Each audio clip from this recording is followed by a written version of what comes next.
Germany is saying France is wrong. In fact, France has said that Germany fighting against the ban on gasoline-powered cars is the wrong thing to do. Now Germany is firing back at France saying, no, you're wrong.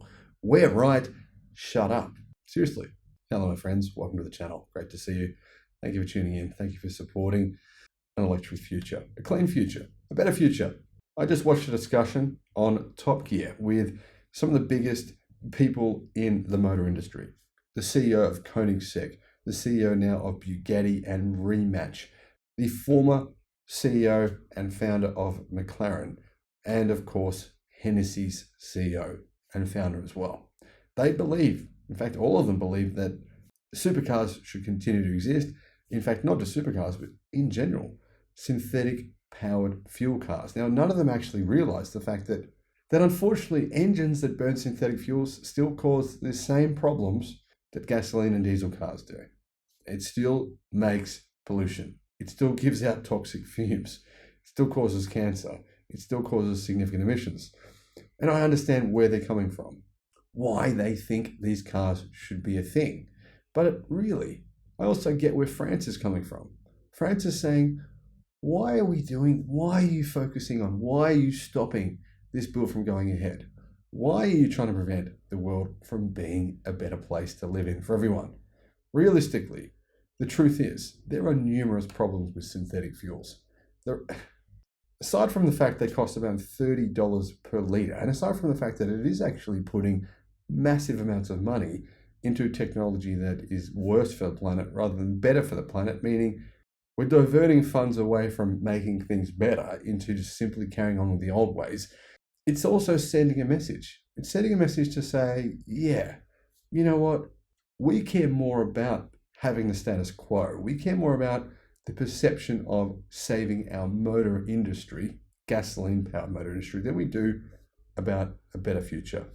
France's objection to Germany, Italy, Poland, and some other countries fighting against the gasoline car ban in 2035 has been criticized by German politicians.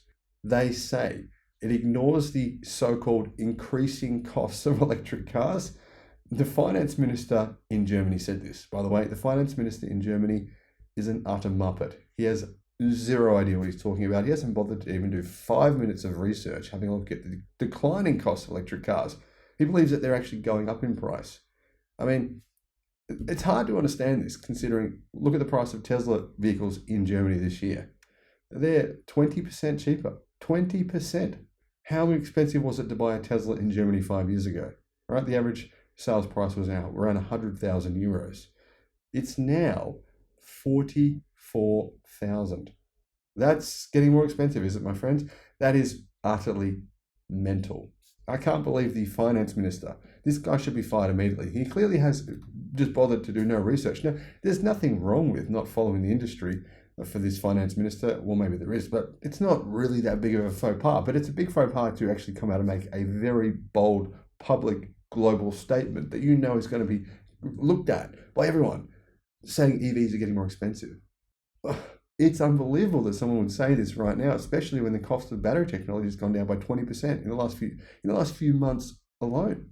And when we see the declining costs of battery manufacturing, of lithium prices, of sodium about to hit the market in a massive way. Germany's finance minister Christian Lindner said France has declared a showdown in the dispute over the EU's plans to end sales of CO2 emitting cars in 2035. It is very regrettable that the French government is declaring a showdown to ban the internal combustion engine, Lindner told the Funk Media Group in an interview published on Friday. Now, it's really interesting the way that Germany is targeting France here, because the entire European Union was all on board with this until Germany realized, and Italy realized, oh, damn, we don't make that many EVs. We're going to lose our automotive industry. We better actually fight this. Originally, Germany and Italy were on board with it. Germany has now formed an alliance with Italy and some other Eastern European countries opposing the planned phase-out of internal combustion engines unless cars running on e-fuels are exempted from the ban.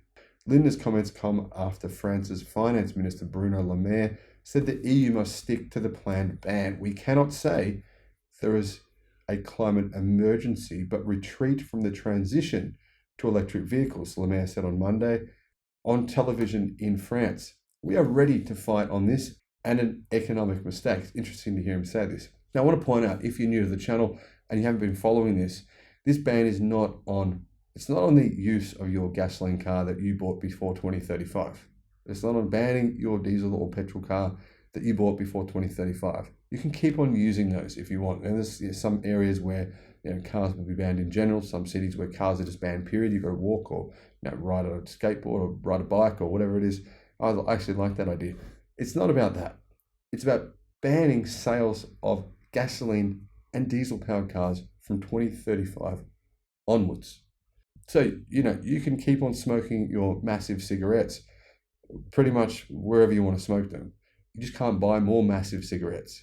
Linda said that by supporting the proposed ban in its current form, France is not fully taking into account that battery electric cars are more expensive than ICE cars. Obviously, he doesn't realize that, for example, in China right now, they're absolutely on par. By 2035, electric cars will with 100% certainty be cheaper than gasoline-powered cars.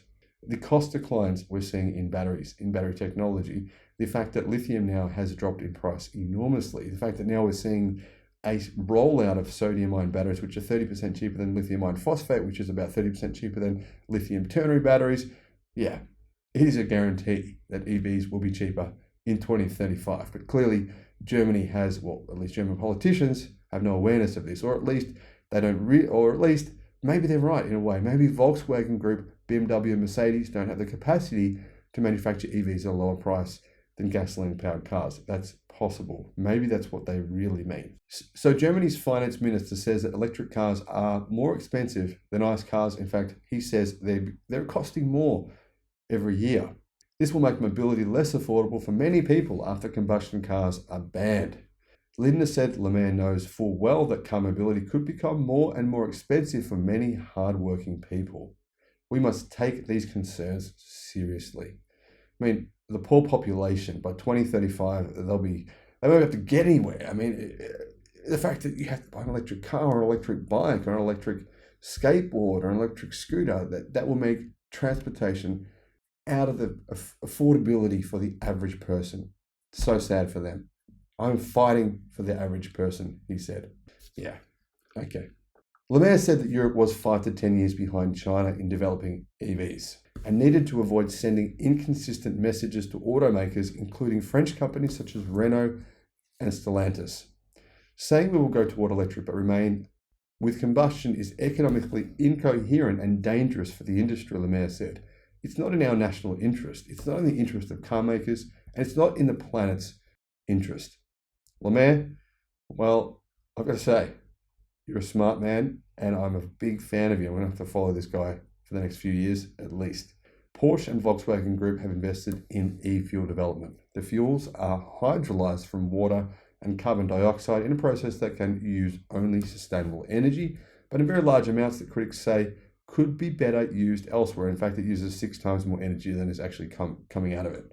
In other words, if you actually just use those technologies, whatever you're using to create the e-fuels, it would give you 6 times more range in an EV versus what you're actually going to get from your synthetic fuel range in your car. Plus, obviously, $30 per litre for synthetic fuels.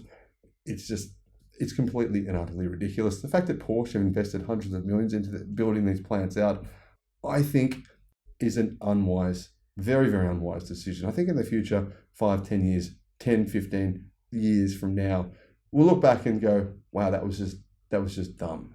They just didn't think about the long-term economics behind that decision. It's not just Porsche, by the way. There's other companies doing this as well.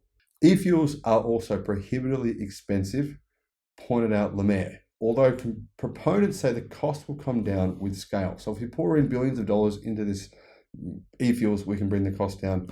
Maybe, people say best case scenario by 50%, meaning that e-fuels would still be 3 times more expensive than gasoline or diesel. And when you burn them in your car, you still create CO2. So it doesn't really solve the issue. Porsche CEO Oliver Blume says e-fuels are a carbon-free way of driving combustion engine cars, and it's 9/11 in the future. He doesn't understand what e-fuels actually are. That is embarrassing. Let me know your thoughts in the comments. Thank you for watching. Bye-bye.